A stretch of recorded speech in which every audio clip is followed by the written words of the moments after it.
અમદાવાદને 23 જુલાઈએ મેઘરાજાએ ગમરોડી નાખ્યું ત્યારે ભારે વરસાદને પગલે શહેરના અનેક રસ્તાઓ બેટમાં ફેરવાઈ ગયા હતા। આ દ્રશ્યો શહેરના પોશ વિસ્તાર ગણાતા ક્લબો 7 રોડ પરના છે। આ નજારો જોતા એવું લાગે કે રસ્તો સ્વિમિંગ પુલ બની ગયો હોય। મહત્વનું છે કે ધોધમાર વરસાદ વરસતા અનેક વાહન ચાલકો અને સ્થાનિક નગરજનોએ ભારે હાલાકી વેઠવાનો વારો આવ્યો હતો।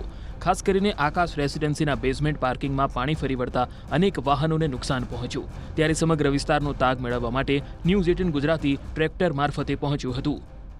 અમદાવાદ શહેરમાં અવિરત વરસાદને પગલે અમદાવાદ શહેરની અનેક સોસાયટીઓ છે તે પાણીમાં ગરકાવ થઈ છે ત્યારે અમદાવાદ શહેરના સૌથી વધુ પોશ ગણાતા સેલા વિસ્તાર એમાં પણ ક્લબો 7 જે રોડ છે તેનું આપણે દ્રશ્યો બતાવવાનો પ્રયાસ કરી જોઈ શકાય છે કે ગ્રામ પંચાયત દ્વારા અહીં ટ્રેક્ટર મૂકવાની ફરજ પડી છે અને લોકોને અવરજવર માટે લોકોને તકલીફ ના પડે તે પ્રકારની વ્યવસ્થા કરવામાં આવી રહી છે અને ગ્રામ પંચાયત એક્ટિવ બન્યું છે અને ગ્રામ પંચાયત આ ટ્રેક્ટરો છે તે મૂકી રહ્યા છે અને લોકોને છે તે અવરજવર થાય તે પ્રકારની વ્યવસ્થા કરી રહ્યા છે।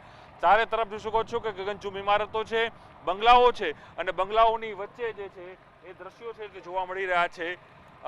વડીલ, શું સ્થિતિ હોય છે આ વિસ્તારની?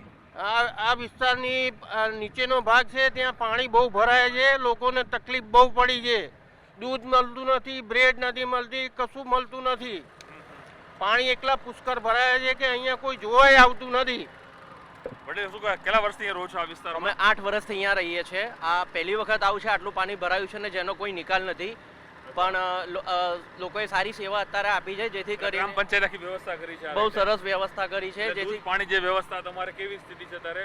દૂધ નથી મળી રહ્યું, બાકી જીવન જરૂરી વસ્તુઓ મળી રહી છે, શાક છે, ફ્રૂટ છે, વેજીટેબલ છે, બધું મળી રહ્યું છે, પણ એના માટે થોડુંક બહાર નીકળીને જવું પડે એવું છે। જી ચોખ્ખું જવું પડે। હું દ્રશ્યો બતાવી જોઈ શકો દ્રશ્યોની અંદર કે લોકો છે તે સતત છે તે ફરી રહ્યા છે। ચારે તરફ હું જોઈ શકાય છે કે પાણી અને પાણી જોવા મળી રહ્યું છે। આ લોકો પણ જે ઘર વખરીની વસ્તુઓ આપણે દ્રશ્યો બતાવવાનો પ્રયાસ કરી જોઈ શકાય છે કે કઈ રીતની સ્થિતિ છે અને દ્રશ્યોમાં છે તે લોકો છે તે પોતાના ઘર વખરી જે છે સામાન લઈને પણ આ રીતે બહાર છે તે જઈ રહ્યા છે તે પ્રકારની સ્થિતિ છે। એટલે કહી શકાય કે આ બહેનને મેડમ અહીંયા જ રહો છો? અહીંયા કેટલા ટાઈમથી આ પરિસ્થિતિ છે? અહીં ગઈ વખતે પણ આ જ હતું ને અત્યારે પણ આ સ્થિતિ છે, આ પ્રકારનું કહેવું છે એના લોકોનું। આપી શકો ચારે તરફ માત્ર અહીં પાણી અને પાણી છે અને હું માત્ર અહીં ટ્રેક્ટરના માધ્યમથી જઈ રહ્યો છું। ગ્રામ પંચાયત આખી ટ્રેક્ટરની વ્યવસ્થા કરી જોઈ શકાય છે કે આ જે ડ્રાઈવર છે તે તમામ લોકોને બહાર લઈ જઈ રહ્યા છે, અવર જવર માટે બધાની વ્યવસ્થા કરી રહ્યા છે। ગ્રામ પંચાયત આખી જે વ્યવસ્થા કરાઈ છે ચોક્કસ એ માની શકાય કે સામાન્ય વરસાદ પડે અને અમદાવાદ શહેરના રસ્તાઓ નદીમાં ફેરવાઈ જાય, બેટમાં ફેરવાઈ જાય છે અને આજે પણ એ સ્થિતિ જોવા મળી રહી છે કે અમદાવાદ શહેરના જે ક્લબો 7 જે રોડ છે તે આખો પાણીમાં ગરકાવ છે। ઓડાએ પણ એક ચેતવણી આપી છે કે લોકો બહાર ન નીકળે અને તેને પણ અલગ અલગ વ્યવસ્થા કરવાની વાત કરી છે। દ્રશ્યોમાં જો બતાવવાનો પ્રયાસ કરી જોઈ શકાય છે કે પાછળ હજુ પણ જે ગાડીઓ છે હજુ પણ બંધ પડી છે તે પ્રકારની હાલત જોવા મળી રહી છે। ચારે તરફ માત્ર અહીં પાણી અને પાણી જોવા મળ્યું છે, ચારે તરફ પાણી સિવાય બીજું કશું જોવા નથી મળી રહ્યું તે પ્રકારની સ્થિતિ હાલ અહીં જોવા મળી રહી છે। લોકો છે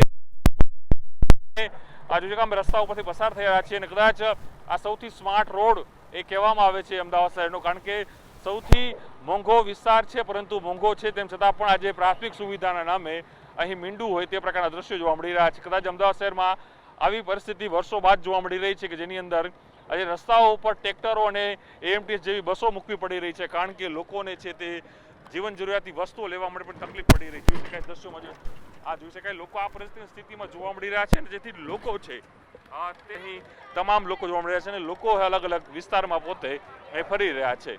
કેમેરામેન પટેલ સાથે ન્યૂઝ 18 અમદાવાદ।